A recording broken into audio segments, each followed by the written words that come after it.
Okay, so we're going to start Unit 9, which is all about theorems involving circles and different parts of circles. So I'm going to just start from the very basic. I know you might know most of these terms, but a good review does not hurt. So a circle is going to be the set of all points that are equidistant from a given point called the center of a circle. And so that's actually how you're going to name a circle. Not my best, but so this would be called circle B, okay, because that's the center. All right, so the different parts of a circle, if we just take this diagram, if I want a radius, it goes from the center to the edge of a circle, and it's a segment. So we're going to say segment CF, and remember, we can change the order. The order does not matter on a segment, okay? The diameter goes from the endpoints are on the circle, and it must pass through the center. So we've got diameter is DE, and there were more to this, just so you know. DE, that is also a segment, and I could have also said ED. A chord is just a segment that goes from its two endpoints are on the circle. So a diameter is a special chord. So I'm going to name the other chord. So we've got chord AB, but I will also say or DE, but the endpoints are on the circle. For radius, I also could have said CD or CE. I'll just go ahead and list them. Even though I said that, might as well just list our other options. The central angle. A central angle means we've got two radii and the vertex is in the center of the circle. So we've got we only have one central angle. And to name this, we want to use three letters. So I've got angle FCE or angle ECF. If you just say angle C, it's hard to tell which one you're referring to. So I'm going to say angle FCE. Now I could also refer to this angle. So I've got angle DCF. All right, and so naming a circle, this is going to be called circle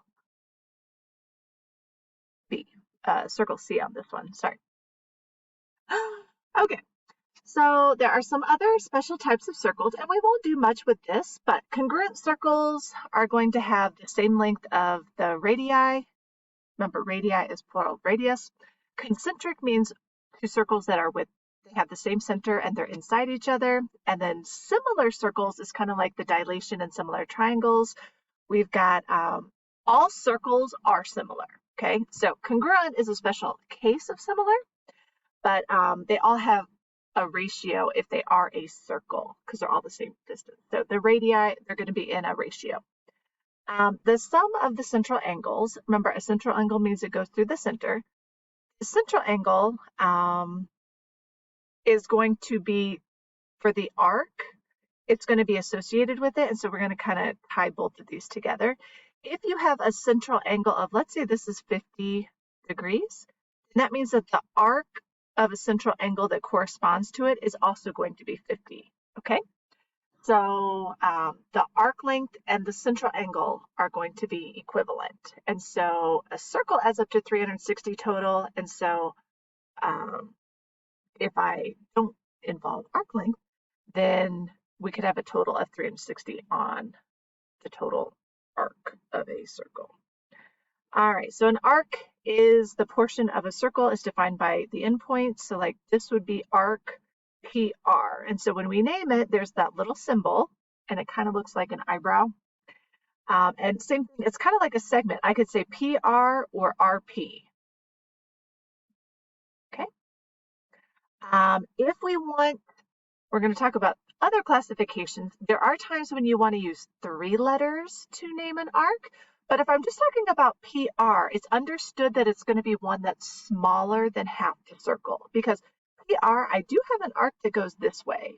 All right. Let's get some more information on the next slide, though, that talks about that. So there are a few types. We've got the minor arc, which means it's going to be less than half a circle. Okay. And then we've got a major arc, which is more than half of the circle. And so in order to name the major arc, though, we would need a third letter. So this one could be arc A, B, B. If I just say arc AB, then that's understood to be the minor arc, the smaller one, okay? That's why three letters for major arcs is important.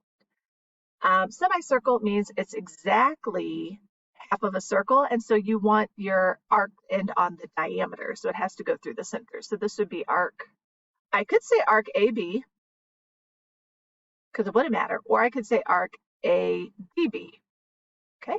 Either way, I'm exactly half the circle. And this I kind of already alluded to, but if I have a central angle of 120, it means that the arc is also 120, all right? So let's do a few examples using this information. Like I said, this section is more about basic introductory terms, so we are all on the same um, path. So congruent arcs have the same measure, but example 1, we have circle X, angle F, there's a square there, which means that's going to be 90 degrees. And so they want you to find the value of X. So depending on the picture, depends on what information you might use. All of your examples are not going to be identical to this one.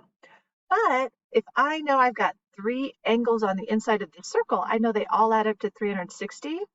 So I can take off the angles that I know to find the total of X, okay? So I'm just going to go ahead and use a calculator so I don't make a little error. So I've got 360, take off 130, take off 90, and we've got 140 degrees. So X equals 140 degrees.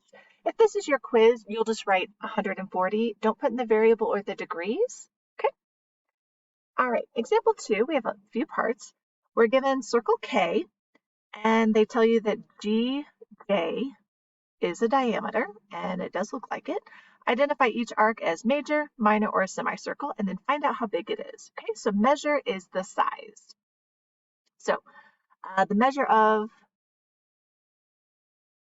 GH. All right, so I see GH, and what I notice is that's less than half of the circle. So first we're going to say it's minor, and then we can find it. So I know that this is the central angle of 122, so that means that my arc is 122. And there's not any work to show, and I totally know that. All right, the measure of arc G, let's use a different color. No, there we go. Well, I guess I'll just stick to the same color for some reason. It's not letting me pick different colors. Oh, there we go. So we've got G, L, H. So here's G, L to H. So I actually want to go right there in pink. All right. And so remember, the whole circle is 360, but that's over half. So I'm going to first say that that's major. And then we've got 360 minus that 122 that we know. So 360 minus 120 is 240 degrees. Oops. I typed in 120 because that's what I said. Sorry, 360 minus 122 is 238. Okay. All right, let's try a different one. Try blue. G, L, J. So here's G to L to, I'm going to have to erase.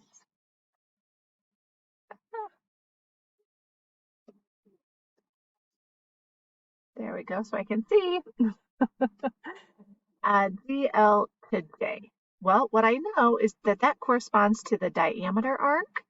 So that's going to be called a semicircle.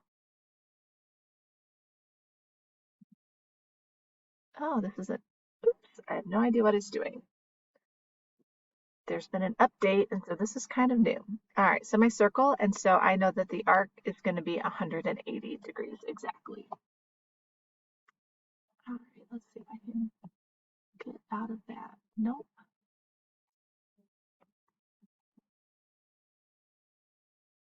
All right, so a few definitions. Congruent arcs are going to be arcs that are the same measure or congruent circles that have the same measure. So in the same circle or in congruent circles, two minor arcs are congruent if and only if their central angles are congruent. Okay, so if we look at these pictures, we want an example of some congruent angles. And so what I know is that If I have two arcs, I would need a little bit more information, but if I know that angle 1 is 50 and angle 2 is 50, then what I can say is that arc FG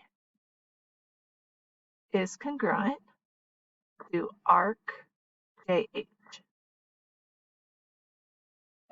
Okay.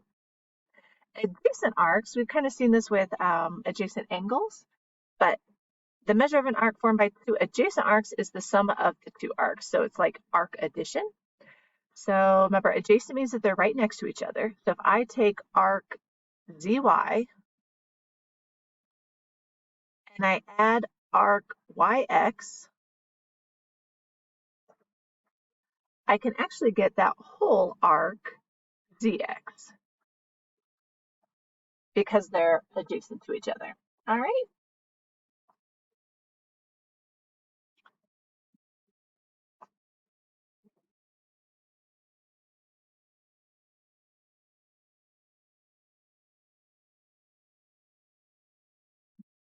Okay, so let's go ahead and try these. So find each measure in circle F. So we want the measure of arc AED. So here's A, E to D. Okay, and if we want the angle, I'll have the angle there.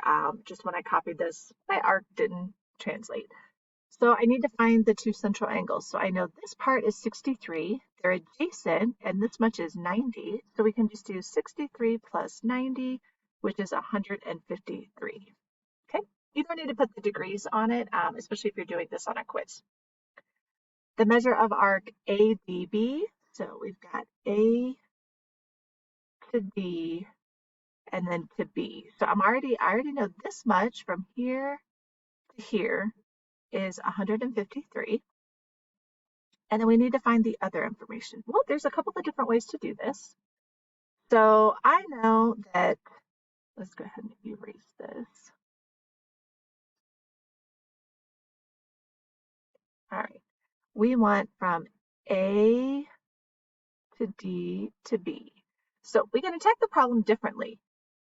If BE goes through the center, I know all of this together is 180 degrees. All right. And then I know from A to E is 63, so we can add these up. So 180 plus 63 is 243 degrees. All right. So go ahead and give your student practice a try. There'll be a few questions on your quiz related to this as well, about half the quiz. All right, so good luck.